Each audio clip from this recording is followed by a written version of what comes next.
आडोशी आणि बोरंडे प्रकल्पासंदर्भात आताच आमचे सहकारी किरण लोकरे असतील किंवा सोमनाथ निर्मळ असतील यांनी भूमिका मांडलेली आहे. खरं तर जे प्रदूषण महामंडळ आहे या महामंडळामध्ये आमचं जे शिष्टमंडळ गेलं त्यांनी सांगितलं की ही जी काही सुनावणी आहे हीच बेकायदेशीर आहे. मुळात मला आपल्याला सगळ्यांना सांगायचे की जो काही अदानीला महाराष्ट्र शासन असेल किंबहुना केंद्र शासनाने असेल यांनी हे जे काही हे प्रोजेक्ट करायला मंजुरी दिलेली आहे ते या भागामध्ये घेणं हेच बेकायदेशीर आहे. कारण हे अनुसूचित क्षेत्र आहे, राष्ट्रपतींनी घोषित केलेलं क्षेत्र आहे, पेसा कायदा आहे, त्याच्यानंतर अभयारण्याचं क्षेत्र आहे, त्याच्यानंतर इको सेन्सिटिव्ह झोन आहे. या सगळ्या गोष्टी असताना मग प्रदूषण महामंडळाला इतकी घाई कशी झाली हे अतिशय संशयास्पद आहे. याचं कारण असं आहे की जर आमची ग्रामसभा हेच सरकार आहे आणि आमच्या ग्रामसभेचा जो काही ठराव आहे तो सुप्रीम कोर्टसुद्धा नाकारीत नाही, किंबहुना संसदेपेक्षाही त्याला महत्त्व आहे. असं जर समजा कायद्यामध्ये घालून दिलं असेल तर मग प्रदूषण महामंडळाने आमच्याशी कुठलीही चर्चा केली नाही. इवन आमच्या ग्रामपंचायतींना कळवलं नाही, डायरेक्ट जेल सुनावणी कळवली. याच्यामध्ये मोठा ट्विस्ट असा होता त्याच्या आश्रमशाळेमध्ये यांनी सुनावणी ठेवली होती. त्या आश्रमशाळेला सुद्धा चुकीचं सांगितलं होतं की आम्ही शासनाचे अधिकारी होतो, बरोबर, पण त्याने सांगितलं 100-150 लोक येतील, आम्हाला सुनावणी घ्यायचे आणि गनिमी काव्याने त्यांच्याकडून ती परवानगी मिळवली होती. पण ही गोष्ट लक्षात आल्यानंतर तिथलं शाळा प्रशासन असेल, शालेय व्यवस्थापन समिती असेल, प्रकल्प कार्यालय असेल, किंबहुना अजूनवळे ग्रामस्थ असतील, ग्रामपंचायत असेल, या सगळ्यांनी शाळेमध्ये ती घेण्याची परवानगीच नाकारलेली आहे. एवढा अधिकार ग्रामसभेला आणि ह्या सगळ्या अनुसूचित क्षेत्राला असताना सुद्धा प्रदूषण महामंडळाने जो काही घोडचूक केलेली तिला चोख उत्तर देण्यासाठी 17 तारखेला बाकी मी आपल्या माध्यमातून पुणे जिल्ह्यातील सगळ्या समाज बांधवांना विनंती करणार आहे की हा सह्याद्री गिळायला निघालेला हा भस्मासूर आहे, हा आज आडोशी आणि बोरांड्याला आलाय, उद्या ठिकठिकाणी वेगवेगळ्या ठिकाणी येईल. याच्यामुळे संबंध सह्याद्रीतील सगळ्याच लोकांनी, म्हणजे हा गैरसमज नकोय का याच्यामध्ये फक्त आदिवासी बाधित होणार आहेत, आदिवासी प्रभावित होणार आहेत. याच्यामध्ये संपूर्ण जुन्नर तालुकाच नव्हे तर अर्धा जो पश्चिम घाट जो सह्याद्रीचा पट्टा आहे त्याच्यामध्ये सर्व जाती धर्माची लोक याच्यापासून प्रभावित होणार आहेत आणि त्याचा फायदा महाराष्ट्राला अजिबात नाही.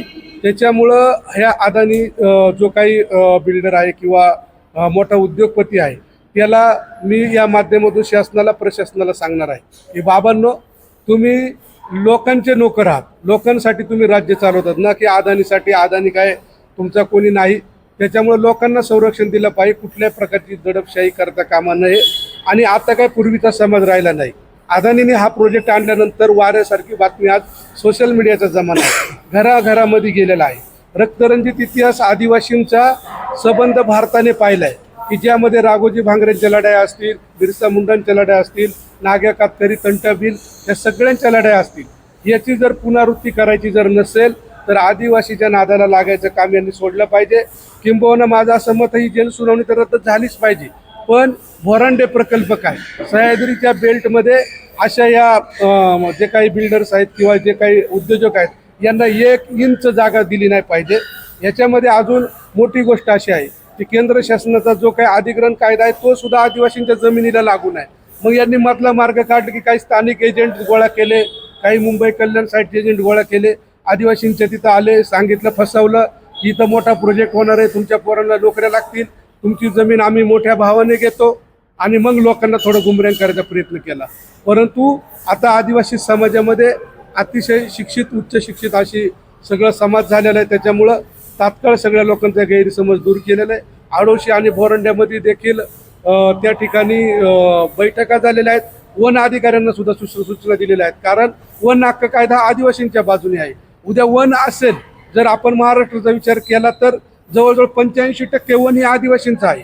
आणि आदिवासींनी आत्तापर्यंत जल, जंगल, जमीन, जनावर आणि जनाचं संरक्षण केलेलं आहे. हा आमचा आत्मा आहे आणि हाच आत्मा जर उद्या काढून टाकण्याचा कोणी प्रयत्न करणार असेल आणि जर आमचं अस्तित्व कोणी नष्ट करणार असेल तर आदिवासी एक माणूस सुद्धा स्वस्थ बसणार नाही. उद्या या माध्यमातून मी महाराष्ट्र सरकारला सुद्धा सांगू इच्छितो की बाबांनो, तुम्ही लोकांचं संरक्षण करा. कारण रिअल ओनर ऑफ इंडिया फक्त म्हणलं जात आहे, आदिवासी या देशाचा मूळ मालक आहे. या सगळ्या गोष्टी खऱ्या आहेत. आधीच आमच्या जागेवरती माणिकडोह मोठा प्रकल्प झाला, त्याच्यानंतर तिकडे डिंबे झाला, पिंपळगाव जोगा झाला. याच्यामध्ये प्रचंड आदिवासी नवे तर सर्व समाज हैराण आहे. अजून त्यांचं पुनर्वसन केलेलं नाही, त्या लोकांना अजून त्याचा मोबदला मिळाला नाही. तर दुसरे असे प्रकल्प आणून जर आदिवासींच्या वाटाला जर कोणी लागणार असेल तर भविष्यामध्ये सगळ्यांची वाट लावायला आदिवासी समाज काही मागं पुढं पाहणार नाही. त्याच्यामुळं मला असं वाटतं की आदिवासी समाजाला कोणी हलक्यात घेऊ नये. कायदा आमच्या बरोबर आहे. वेळ प्रसंगी हायकोर्ट असेल सुप्रीम कोर्टापर्यंत देखील आमची मंडळी त्या ठिकाणी लढतील. पण अदानी सारख्या माणसाला 1 इंच जागा आम्ही मिळवून देणार नाही, अशा प्रकारची भूमिका आमच्या सर्व समाज बांधवांची नवे तर जुन्नर तालुक्यातील प्रत्येक माणसाची झालेली आहे. त्याच्यामुळं मी महाराष्ट्र प्रदूषण मंडळाचे जे कोणी अधिकारी असतील किंबहुना मला वाटतं 2-3 दिवसामध्ये किंवा उद्याच आम्ही जे काही जिल्हा अधिकारी आहेत त्यांची देखील भेट घेणार आहोत. जिल्हा अधिकाऱ्यांना देखील सांगणार आहोत की साहेब, तुम्ही विनाकारण आमच्यावरती हा प्रकल्प लादू नका. आम्हाला याची कुठल्याही प्रकारची आवश्यकता नाही. आज आमचं पुनर्वसन बाजूला पडलेलं आहे. आमच्या इकडे रस्ते नाही, पाणी नाही, एवढ्या असंख्य गोष्टीचा सामना खरं तर आम्हाला करावा लागतोय. आणि शासनाने एक गोष्ट लक्षात घेतली पाहिजे, आम्ही जंगलामध्ये राहतोय. आम्ही रोज वन्य प्राण्यांचा, वाघ असेल, बिबट्या असेल, अन्य प्राण्यांचा म्हणजे सामना करतोय. आम्ही जर जंगली श्वापदांचा सामना करतोय तर तुमच्यासारख्या जी काही भांडवल आहेत त्यांना उद्या हुसकून लावायला आम्ही काही कमी पडणार नाही. त्याच्यामुळे हात जोडून विनंती जिल्हा अधिकारी आणि सर्व प्रशासनाला की उद्या आदिवासींच्या हक्क आणि अधिकारांना कुठेही गदा किंवा त्याच्यावरती कुठल्याही प्रकारचं संकट येणार असेल तर आदिवासी भागातला प्रत्येक माणूस या लढ्यामध्ये सामील होईल. आपल्या माध्यमातून मी सर्व नोकरदार वर्ग असेल, सगळे तरुण असतील, महिला असतील, यांना विनंती करतो की जी काही सह्याद्री बचाव संघर्ष समिती जुन्नर तालुक्यामध्ये आहे, कुठल्याही प्रकारचं मतभेद न ठेवता 17 तारखेला जोपर्यंत हे प्रदूषण महामंडळ ही काही सुनावणी आहे ही रद्द करीत नाही आणि जिल्हा अधिकारी हा प्रकल्प रद्द करीत नाही तोपर्यंत आपण सर्वांनी बाकी त्या ठिकाणी धरणे आंदोलनासाठी उपस्थित राहावे, अशा प्रकारची विनंती करतो. प्रकल्प प्रस्तावित असल्यापासून प्रकल्पाच्या जनसुनावणीपर्यंत हा जो कार्यकाळ आहे यामध्ये दोन्ही माजी जे आमदार आहेत ते दोन्ही मध्ये सत्तेमध्ये होते. तर यांनी असं सांगितलंय की याबद्दल आम्हाला माहिती नाहीये, परंतु हा प्रकल्प जनसुनावणी येईपर्यंत ही यांना माहिती नाही असं जे म्हणत आहे. तर आदिवासी समाजाबद्दल, आदिवासी समाज जो आहे त्यांच्या मनामध्ये या प्रकल्पाबाबत नक्कीच शंका आहे. माझ्या आमदाराच्या भूमिकेबद्दल नक्कीच शंका आहे. मुळात खरं तर हा प्रकल्प 2022ला त्याचे नोटिफिकेशन निघून या गोष्टी सगळ्या आलेल्या आहेत. दोन्ही आमदार महोदयांचं आपण भाषण ऐकलेले आहेत. एका आमदार महोदयांच्या प्रेस कॉन्फरन्समध्ये आम्ही बघितलंय की मी 2022लाच त्या ठिकाणी विरोध केलेला आहे. मला त्यांच्या भूमिकेबद्दल इतकं माहीत नाही, परंतु शरददादा सोनवणे हे जेव्हा ही प्रदूषण महामंडळाची नोटीस आली तेव्हा डॉक्टर विनोद केदारे आणि मी स्वतः याबाबत आमदार महोदयांनाही माहिती दिली. त्यामध्ये कमलताई शेळकंदे देखील होत्या. ही सगळी माहिती दिल्यानंतर आमदार महोदयांनी ही जी काही सुनावणी आहे ज्या शाळेमध्ये घेतले ती त्या शाळेच्या जे काही प्रकल्प अधिकारी आहेत त्यांना देखील एक पत्र त्यांचं दिलं. ते पत्र आपल्याकडे आम्ही उपलब्ध आपल्याला करून देईल. दुसरी गोष्ट, जे काही हे प्रदूषण महामंडळ आहे यांना सुद्धा दादांनी त्यांचा विरोध त्या ठिकाणी केला. ते पत्र देखील मी मीडियाला पुढच्या काळामध्ये देईल. मला असं वाटतंय की जरी समजा याबाबत वेगवेगळी मतं असतील, परंतु आता मतभेद आणि मनभेद करण्याचा बिलकुल किंबहुना राजकारण करण्याचा अजिबात ही आत्ताची वेळ नाही. त्याच्यामुळं दोन्ही आमदार महोदय असतील किंबहुना आपल्या जुन्नर तालुक्यातील सगळेच जे काही समाजासाठी किंवा राजकीय क्षेत्रामध्ये काम करतायत त्या प्रत्येकाला असं वाटतंय की हे जे काही अदानीने हा प्रकल्प आणला हा कोणालाच नकोय. त्याच्यामुळं भविष्य पुढच्या काळामध्ये सगळेजण एकत्र येऊन लढतील असं माझं ठाम मत आहे. नमस्कार. आज अदानी प्रकल्प हा भोरांडे आणि आडोशी या गावांमध्ये होण्याचं शासनाने खो घातलेला आहे. आज या प्रकल्पाच्या संदर्भात जी माहिती देत असताना आमच्या किरण भाऊ असतील, सोमनाथ भाऊ निर्मळ असतील, त्याचबरोबर दत्ताभाऊ गावारी असतील, यांनी आपल्या पुढे आता भूमिका सगळी स्पष्ट केलेली आहे. जो अदानी प्रकल्प हा जो आपल्या आजनावळे या ठिकाणी आडोशी या गावामध्ये संपन्न होण्याचं नियोजन जे शासनाने केलेलं आहे त्या संदर्भात आम्ही 2 दिवसापूर्वी आमची पंचायत समितीमध्ये देखील एक बैठक झालेली आहे.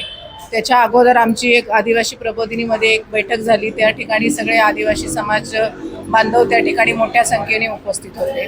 त्या ठिकाणी आम्ही सह्याद्री बचाव असा एक संघर्ष समितीच्या वतीने आम्ही कमिटी स्थापन केली आणि त्या कमिटीच्या माध्यमातून जिल्हा अधिकारी असेल, प्रांत कार्यालय असेल, तहसीलदार कार्यालय असेल, या ठिकाणी ही सुनावणी जी 21 तारखेला होणार आहे ती सुनावणी कुठल्याही प्रकारे रद्द होण्यासाठी पत्रव्यवहार केलेला आहे. येत्या 2 दिवसामध्ये 17 तारखेला आम्ही सगळेजण जिल्हा अधिकारी कार्यालयासाठी उपोषणासाठी बसणार आहोत. ही सुनावणी कुठल्याही प्रकारे झाली नाही पाहिजे. अदानी प्रकल्प हा जुन्नर तालुक्यामध्ये झाला नाही पाहिजे, यासाठी आमच्या सगळ्या समितीच्या वतीने, सगळ्या आदिवासी समाजाच्या वतीने एकमुखाने आमच्या सर्वांचा पाठिंबा या ठिकाणी आहे. त्याचबरोबर आज तालुक्याचे विद्यमान आमदार देखील या ठिकाणी आपल्याला आश्वासित करून गेलेले आहेत. माजी आमदारांनी देखील आपल्याला आश्वासित केलेलं आहे. याच्यामध्ये कुठलाही पक्ष आणि गटतट कुठल्याही सीमेवर आम्ही हद्दपार झालेलो नाहीये. आम्ही सगळेजण समाजासाठी एकजुटीने लढणार आहोत. सर्व समावेश पक्ष आम्ही एकत्रित असलो तरी आम्ही सगळेजण आपल्या असणाऱ्या हितासाठी किंवा आदिवासी समाजासाठी, आदिवासींची असणारी जमीन, जल जंगल जमीन यासाठी आम्ही सगळेजण नेतृत्व करणार आहोत. तर नक्कीच मी तुम्हाला सांगू इच्छिते की ही सुनावणी 21 तारखेला कुठल्या प्रकारे रद्द होईल यासाठी आम्ही सगळेजण कटिबद्ध राहणार आहोत. तुम्ही 2 दिवसापूर्वी बैठक घेतली आपल्या भागातील जे काही सरपंच आहेत त्यांचे, नेमकं काय ठरलं आणि काय निर्णय देण्यात आला? पंचायत समितीच्या माध्यमातून मी त्यांची जी बैठक घेतली, सगळे सरपंच आणि ग्रामविकास अधिकारी सगळ्यांना मी आश्वासित केलं होतं. 47 ग्रामपंचायतीतील सर्वजण उपस्थित राहिले होते.